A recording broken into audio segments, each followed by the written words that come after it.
Signs of the Southland, Monday, November 1st. Mr. Grant, why were you trying to eat while I was trying to record audio just a few minutes ago?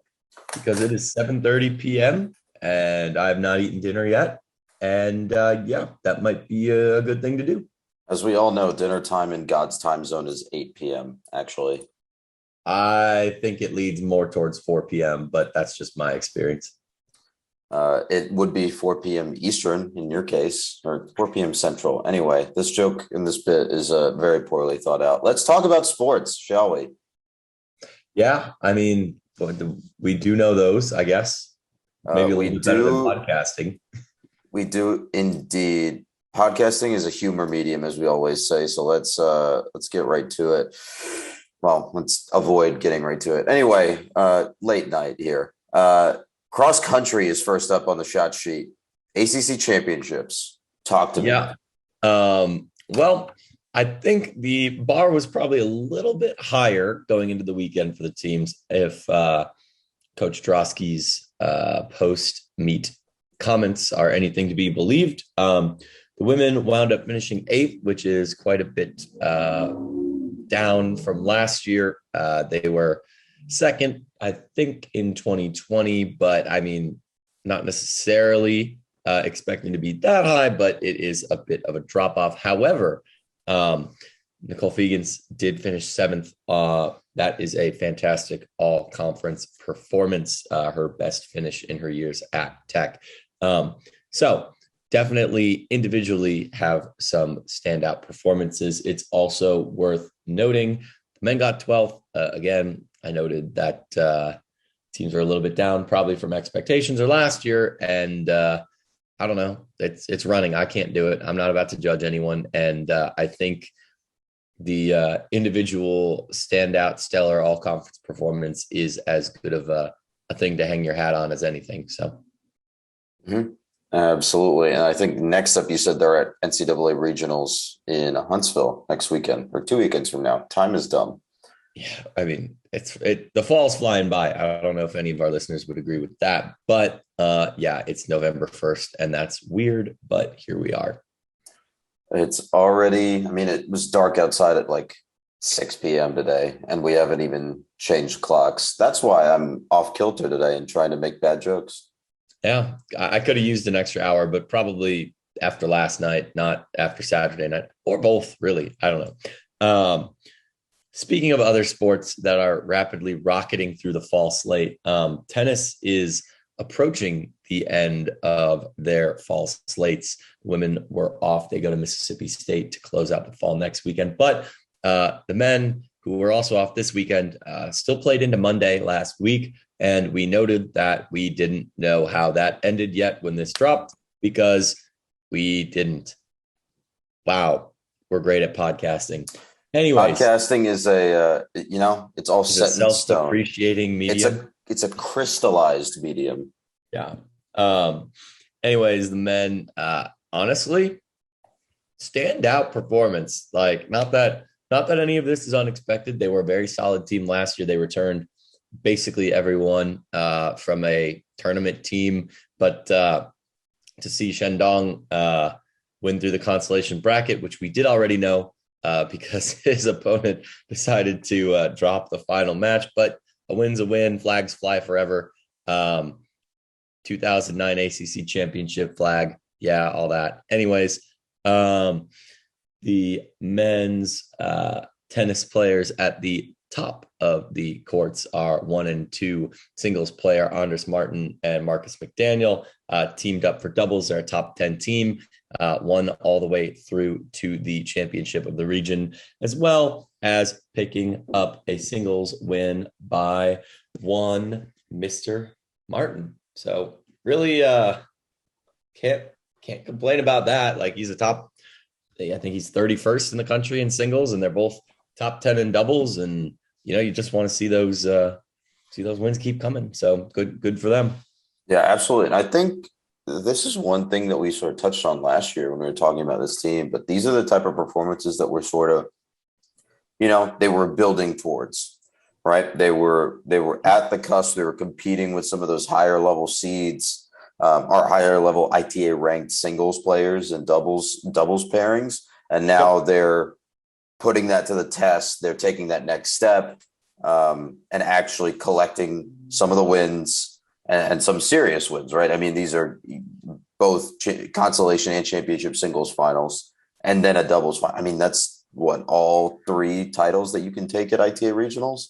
Yeah, pretty sure. And the important thing to note on that too is we kind of said it from a team sense a couple.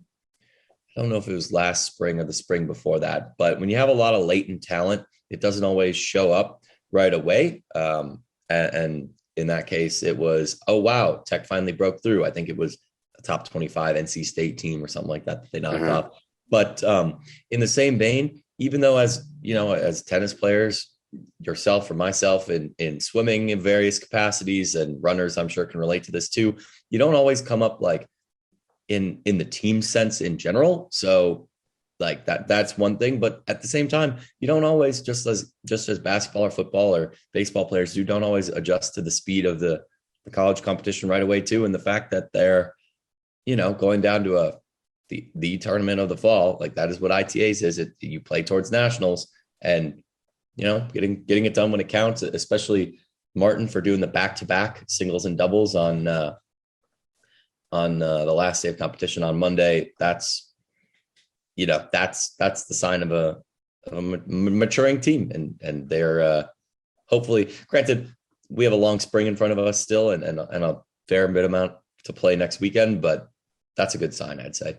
Yeah, absolutely. One bit of news as we move on: Swim and Dive had an alumni meet this past weekend during homecoming weekend.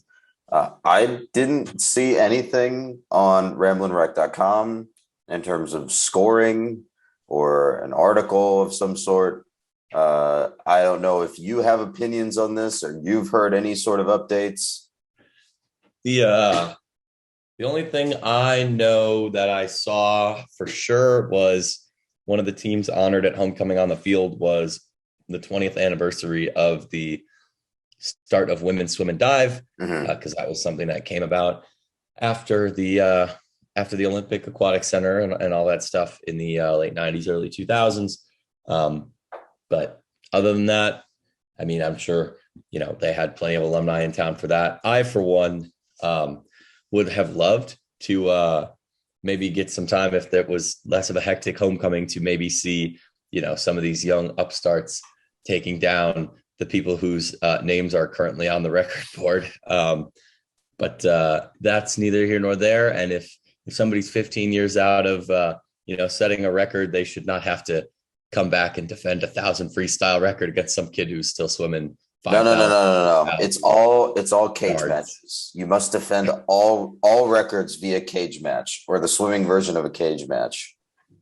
Yeah, I mean, if somebody wants to get in there and that's how Ferraro gets to keep his 100 fly record or something like that, like, but no, that's it's a fun thing. I wish I think softball has done it notably in the past too. But they did it recently. They did it earlier last month. But like coming back to see Chris Eubanks like smack some current team members around, or some former team members, or like that'd be fun. Or watching Zach Maxwell throwing high cheese to Mark Teixeira or something like that. There's a lot you could do with that. I have a lot of ideas. There are a lot of things you could do with that. Yes. Softball versus baseball alumni game. Ooh, but do the baseball players have to hit softball pitching? Yes. Okay. Yeah. So we standardize on softball pitching, but we play on the baseball diamond. Yes. Okay. I'm into it. I actually am very much so into it. It would be very there'd be fun. A lot of doubles. That's my current pet theory. A lot of doubles. I think you'd get a triple out of a couple of them if you play on Russ Chandler's field, depending on how much the ball carries. Yeah. And how you have the infield play. I mean, it's the same sport. Anyway, we're getting into the weeds. We need to move on. Updates from the basketball court. Men's basketball played an exhibition versus Morehouse. this past weekend. I think they won by 47, 37, maybe. I mean, they won big. And then women's basketball is playing an exhibition versus Clayton State tonight. And let's see if I can find the last score update from GT basketball. They are up by 20. At least 11 minutes ago, they were up by 20 with 4:26 left in the fourth quarter. So yeah, I assume that one is also going to end in, a positive result for the good gals. Yeah, I did want to note one thing about the Morehouse game, since we had a lot of stats on that. It was good to see a long bench, honestly, for both teams, but for Tech in particular, they obviously familiar faces in the starting rotation between Usher, Moore, Howard, DeVoe, Sturdivant. But Saba Gigibera got Gigiberia. Wow, I'm gonna have to practice that one before we go for real. But but he got in for double-digit minutes. You had Davon Smith, Debo Coleman, Miles Kelly got good minutes, Jalen Moore, Jordan Mecca, Jamonte Hill, and then less at the end from Jelani James, Braden Daniels, and Coleman Boyd, who are more of the bench squad. I think the biggest question I have looking at this, and I think it's a fair question to ask, because we're going to have to talk preview and talk basketball and get the rust off for this, is where is Tristan Maxwell? He was available towards the end of the season last year. After that foot injury had him sidelined for most of the year. I don't know. I mean, it's hard to talk about this game in detail because they didn't have a radio broadcast or a video broadcast of any sort. So it's not like we can go back and watch the tape and say, oh, Morehouse was doing this specific thing that it wouldn't have made sense for Maxwell to feature. So it's possible, that might be the case. It might be a fitness thing, still coming off of that foot injury. It's unclear. I don't really have a guess. I do have one more comment. Attendance was listed at 3,585 for this game. Granted, that's probably an easy way to see how many season tickets are baked into that number based on the actual utilization, but that seems to be a pretty good base to start from. So 3,585, there's only 8,600 tickets to sell in that arena. Yep. 42%. Selling 42% of your tickets with probably very minimal student turnout. I don't know. I wasn't there, but I guess we do have season tickets. So we're in the pool too. But yeah. I would have maybe gone if I had known that it was happening. I think the same thing holds for the women's basketball one tonight. They haven't really advertised them. That one completely snuck up on me. Wow. I didn't know that it was happening until I got an email this afternoon from. I knew the men's one was happening. I just chose volleyball, but. Oh yeah, I didn't know either was happening. I mean, obviously we had this to do tonight, so it's not like we could have gone to McCamish tonight for the women's one. But I would have at least considered live show. Hey, I joked about that with you, and you said no. So that's on you, bud, not me. I was down. I was at work when I found out that it was happening, but in general, yeah. Exhibitions, even if you lose, it doesn't matter, but you want to win and win big. Tech was consistent in scoring both halves against Morehouse. The women look barely the same against There's Clayton no State. live stats. I'm looking for live stats to talk about this game, and I can't find any. I mean, maybe you just got to hit the refresh button harder, and that'll will a tweet into existence. I'm annoyed. As the numbers person that I like to be, I'm deeply annoyed. Speaking of that, completely aside, there's this billboard nearish to my parents' house that haunts me. That says "still annoyed," but still and annoyed are pushed into one word. Yes, and it's spelled like Illinois, and it's sponsored by the state of Indiana, trying to convince people to move to Indiana. So that's automatically what my brain just jumped to right there, because it does whenever anyone asks about being annoyed. So for all of you that didn't need to know that, there you go. That's where we're at on this Monday night.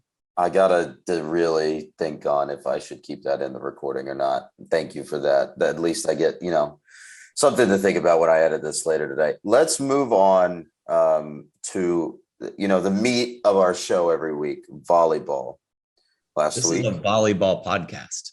The official volleyball podcast the official podcast of Georgia Tech volleyball. English is hard, actually. We are not the official podcast of anything, sir. If you build it, they will come, as I've always said. Let's talk about volleyballs last week, or I guess this weekend. They beat UNC 3-0, and then they dropped one set to NC State, but still came away with the victory 3-1.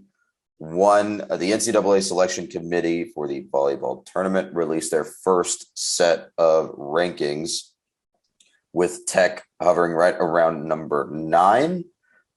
You have noted here, if Tech is a top 16 seed, they're hosting their regional. It'll be nice to see that, especially as a growing program, a growing volleyball conference. That'd be ecstatic. Yeah, to have and if Pitt and Louisville do stay in the top 4, they would host all the way through to the Final Four. But yeah, in terms of growing the game, growing the ACC, being able to host matches at home, O'Keefe would be electric. Hopefully, they would, sell out. I presume so, considering they've done that, every game for the last month and a half. I have to check yesterday's results, but no, they called UNC a sellout. I don't think they called NC State a sellout. That's sad. But even if it's 8 of 9, 8 of the last 9, it's not like.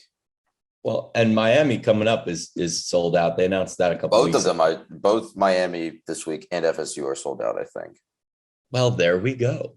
We are answering our own questions. Looking at it says the attendance for NC State was only 672. People must have been exhausted after a long weekend of homecoming. What was that? Saturday? Was that Sunday at 1? That was the start time? Yeah, Sunday at 1. Yeah. People probably had set up at the Battery at that point. Yeah.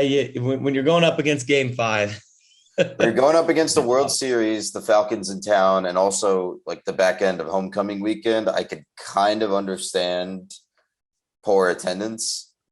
600 still probably more than some would have people drawn for most games except UGA in past years. So there's no shame in that when you're going up against all that competition. But in terms of competition on the court, I'm a genius. But sweep to open the weekend against North Carolina.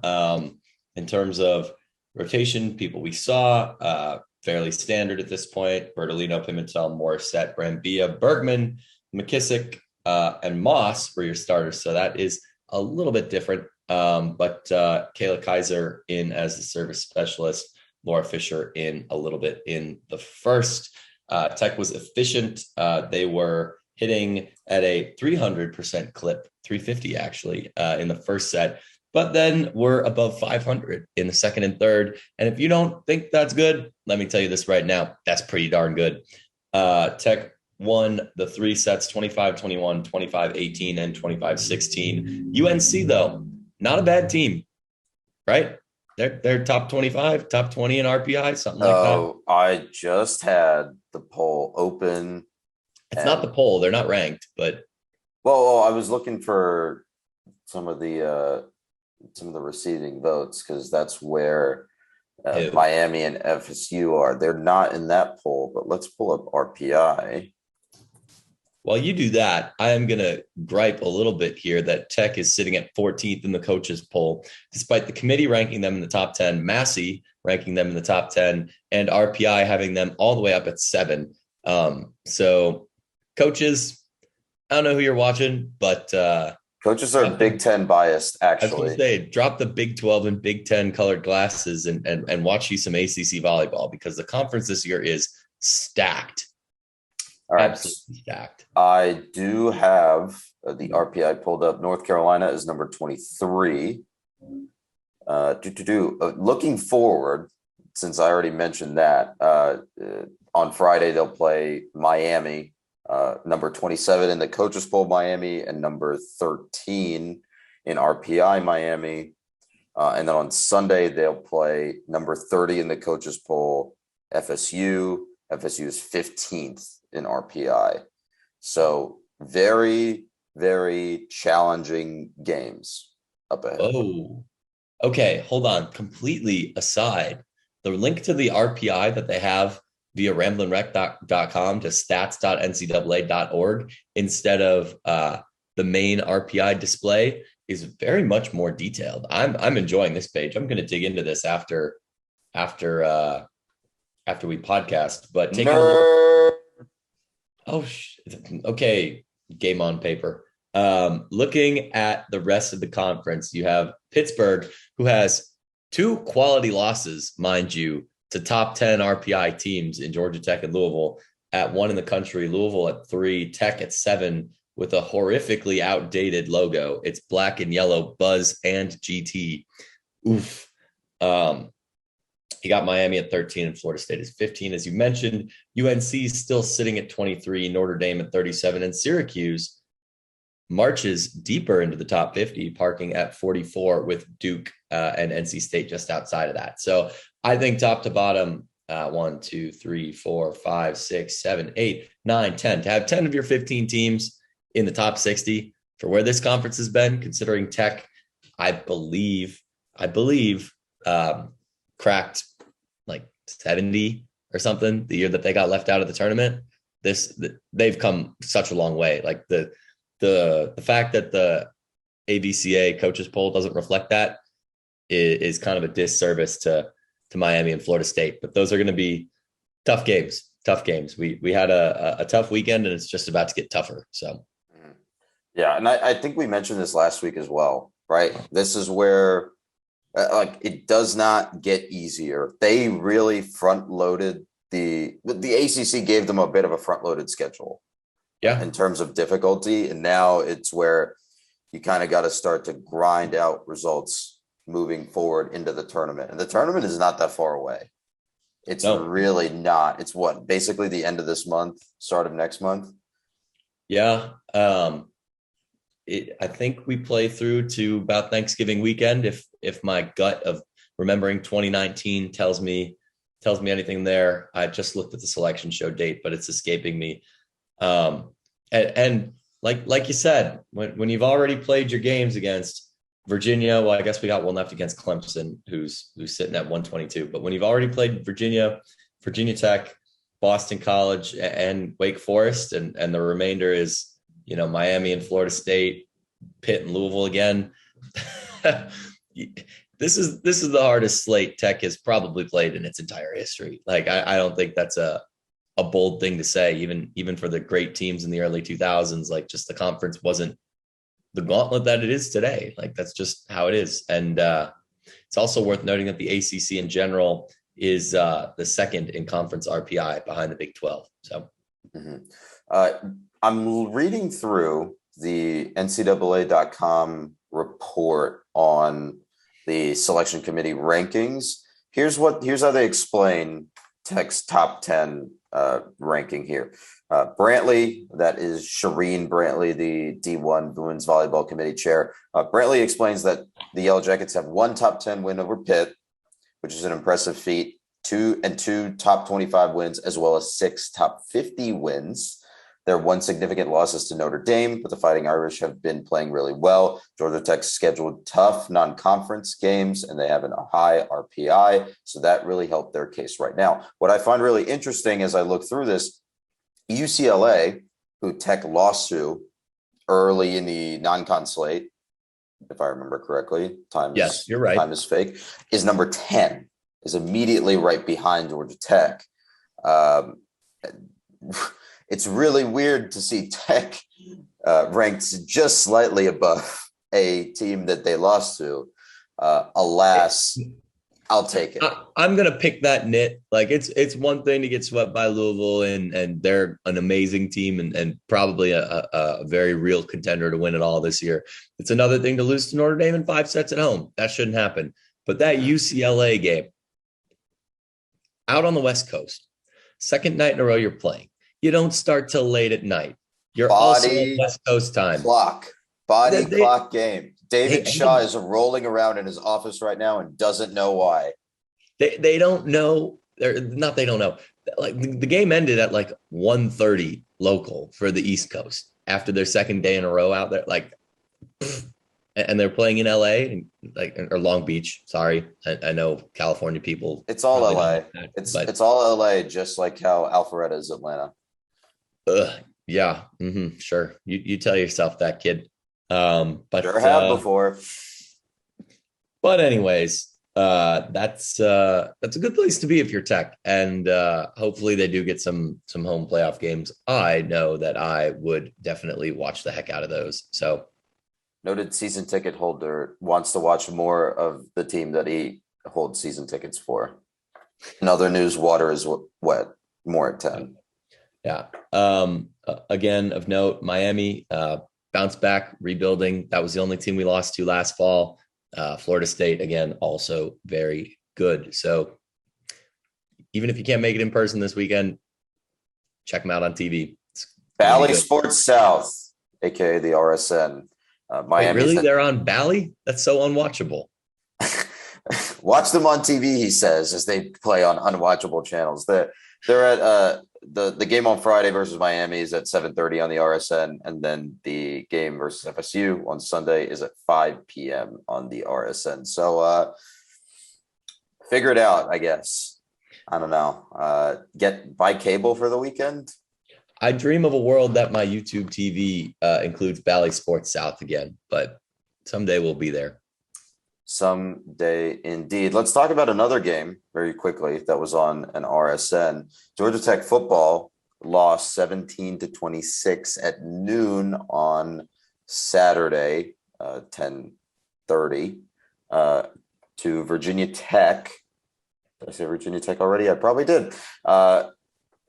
Give me your high-level thought here. It was it was homecoming day. There was all the festivities before the game. I know both of us were very busy before the game. So not a lot of time to sort of analyze and preview immediately, at least think about the matchup. But give me sort of what your feelings were going in and then what the performance sort of meant to you or what you gleaned from it. Is no an option? I mean, yes. I'm going to give you my real thoughts because that's why we have a podcast. But the frustrating thing is it felt like a winnable game. And I think we knew that going in, but I think quite frankly, about exactly what I expected happened. Mm-hmm. That's what I got. That's my high level view. I cut it off after 2 sentences. That must be a record. Incredible. Yeah. I think when we were preparing for this episode, I kind of kept stating, I really don't want to talk about this game because I think there's nothing that we haven't said. There's nothing new from this performance, right? The problems that were exposed in this performance are the same ones that we've seen all season. I think maybe some of them were a slightly different shade of those colors, but nothing was a different color entirely, for lack of a better metaphor. Yeah. So if you want more analysis, I guess listen to last week's, listen to the week before.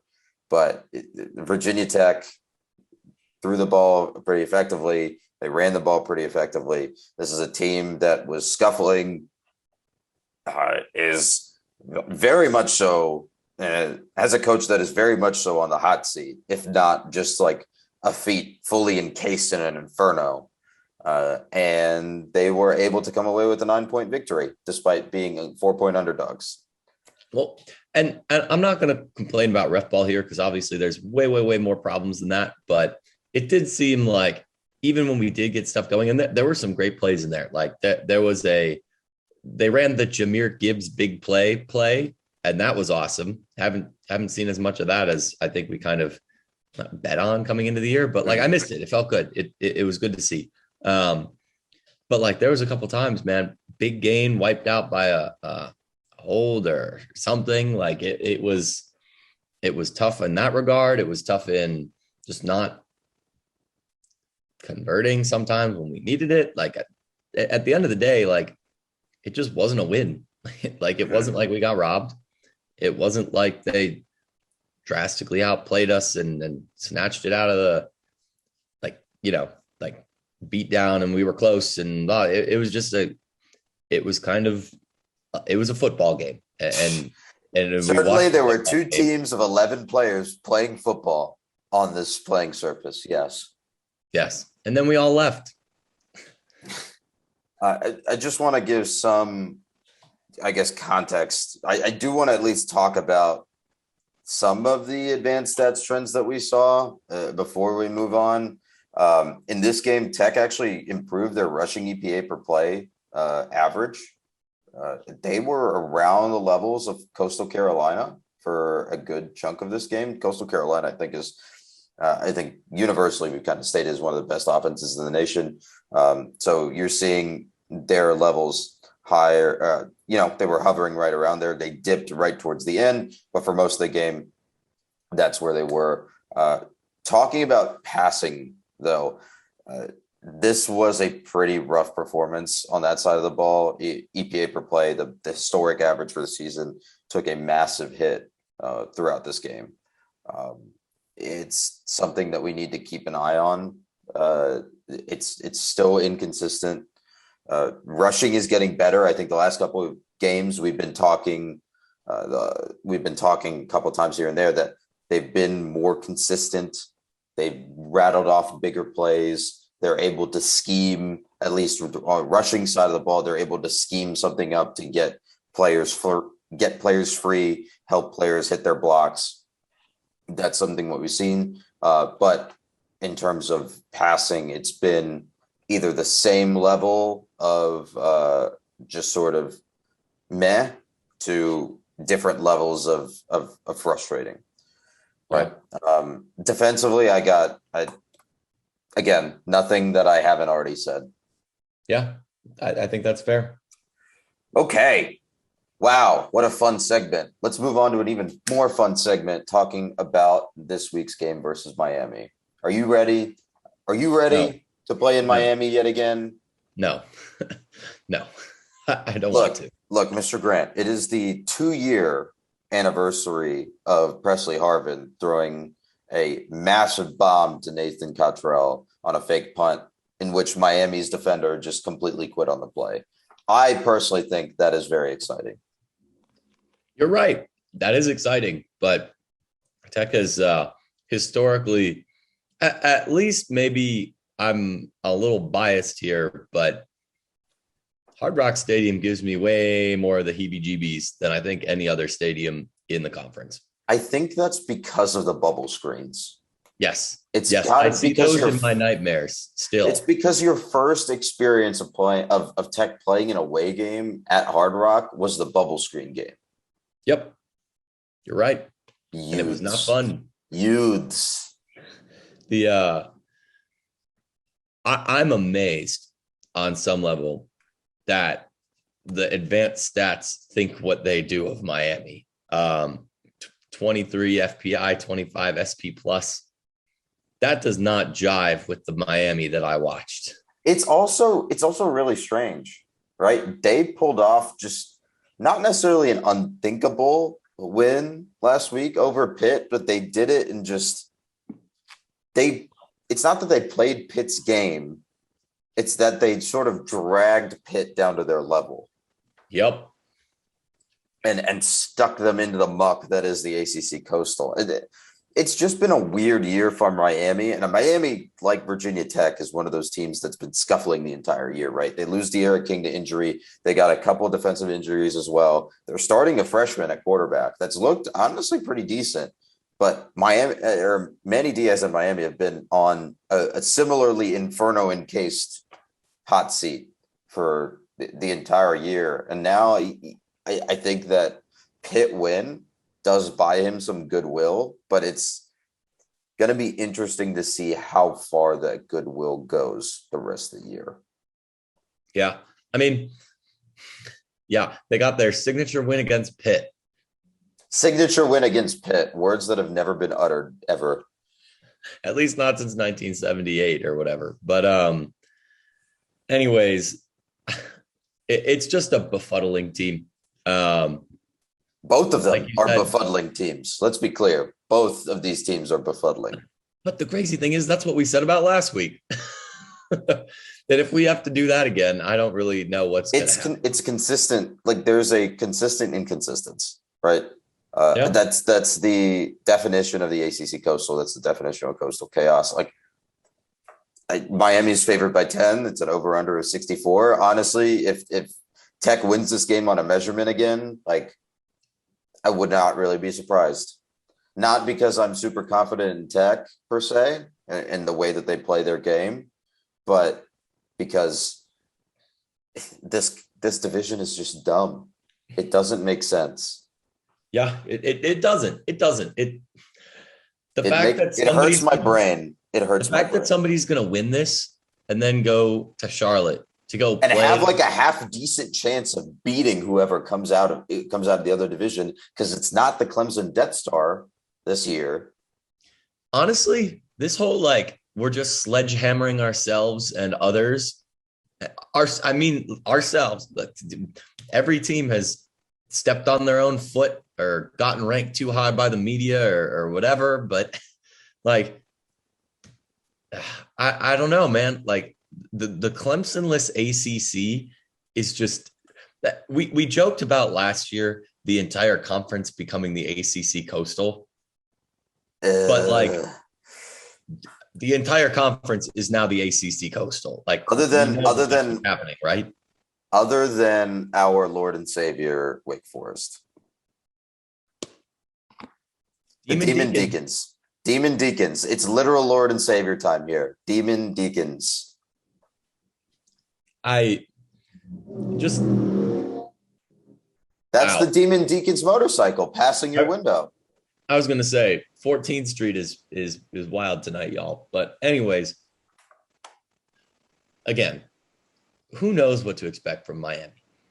Plagued by injuries, not looking, not anything like we really thought they would look like coming into the year. But you know, they're 4-4, they're 2-2 in the ACC. Yeah, correct. Yeah, yes. 2-2 in the ACC. Like theoretically, they have some modicum of a shot of still ending up in Charlottesville, despite being Charlotte, not Charlottesville. They will. I think they've already played Miami, or they've already played Virginia. They're not going to Charlottesville. They already what? Oh, they hosted Virginia this year. Yeah. Charlotte. End of sentence. Like at the end of the day, we could have all of this wild nonsense and wind up with a chalky college football playoff and Miami in the ACC Coastal. Not that that's chalky. They've only done it once and they only scored 3 total points. Like it was very funny. Let's be clear. It was very funny, but it's still exactly what many people thought would happen anyways. And I think that's wild that you can spin this roulette and you know, you're probably going to see Wake Forest in Charlotte. I hope so. That would be fun and different. And hopefully they score more than 6 points this time. Granted, that was in Jacksonville, but you get the point. At the end of the day, like, it's going to be weird. And I guess the best we can do is just enjoy it until then. Like, me saying I know anything about what's going to happen in this football game would be a lie. I don't know what to expect from Georgia Tech. I think they're very much capable of, you know, going in and North Carolina-ifying the Hurricanes. Like that could happen. Or sure could. Or they could get Pitt part 2. And Miami just beat that Pitt team. So like sure could. All of this could happen. And who's to say what will? Not me. Anyway, spend some time in Miami, I guess. Miami's a fun town. There's lots of things to do there. Welcome to Miami. Welcome to Miami, indeed. Any last notes? Because I think that is the end of our agenda for today.